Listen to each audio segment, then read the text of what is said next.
Sweet milk തയ്യാറാക്കാൻ ആദ്യം തന്നെ കുങ്കുമപ്പൂ ചെറു ചൂടുള്ള വെള്ളത്തിൽ കുതിർത്തി വെക്കുക.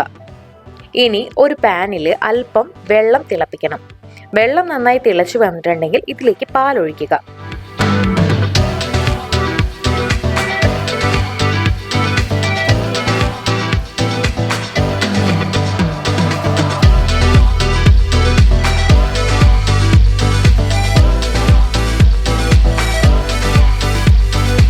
ഇനി കുങ്കുമപ്പൂവും ചേർക്കാം. എന്നിട്ട് ഒരു 2 മിനിറ്റ് ഇത് പാകം ചെയ്യുക.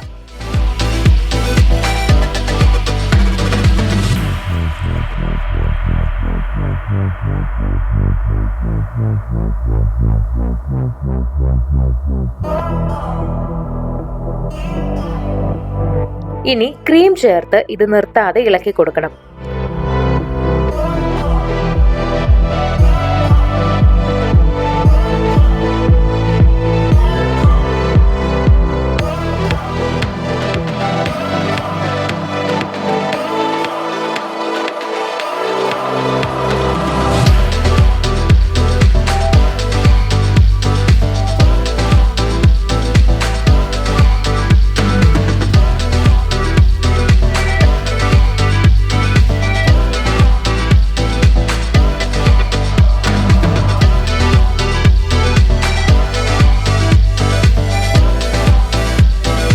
ഒരു 3-4 മിനിറ്റ് ഇത് പാകം ചെയ്ത് കഴിഞ്ഞിട്ടുണ്ടെങ്കിൽ ഖോയ കൂടി ചേർത്ത് ഇളക്കാവുന്നതാണ്.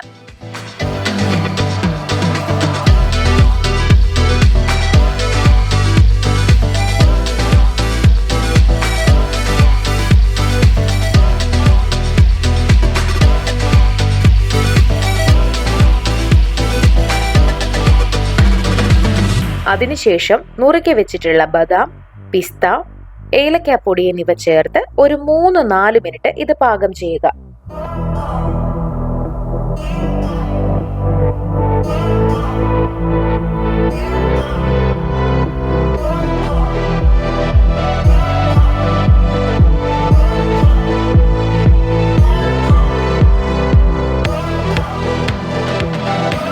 പാൽ നന്നായിട്ട് കുറുകി വന്നിട്ടുണ്ടെങ്കിൽ ഇതിലേക്ക് പഞ്ചസാര ചേർത്ത് ഇളക്കാം.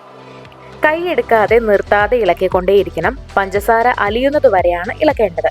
നല്ല പാകമായി പഞ്ചസാരയൊക്കെ അലിഞ്ഞു വന്നിട്ടുണ്ടെങ്കിൽ ഇത് നമുക്ക് സെർവ് ചെയ്യാവുന്നതാണ്. ചൂടാറിയ ശേഷം നല്ലൊരു ഡെസേർട്ടായി ഇത് വിളമ്പുന്നതാണ് കൂടുതൽ ടേസ്റ്റ്. അപ്പോൾ നിങ്ങളും ഇതൊന്ന് വീട്ടിൽ ട്രൈ ചെയ്ത് നോക്കുക. എന്നിട്ട് നിങ്ങളുടെ അഭിപ്രായങ്ങളൊക്കെ കമൻറ്റ് ചെയ്യുക. ഈ റെസിപ്പി എല്ലാവർക്കും ഇഷ്ടമായെന്ന് വിചാരിക്കുന്നു. ഇഷ്ടമായെങ്കിൽ ലൈക്ക് ചെയ്യുക, ഷെയർ ചെയ്യുക. ഇതുപോലുള്ള കൂടുതൽ റെസിപ്പികൾക്കായി സമയം മലയാളം സബ്സ്ക്രൈബ് ചെയ്യുക.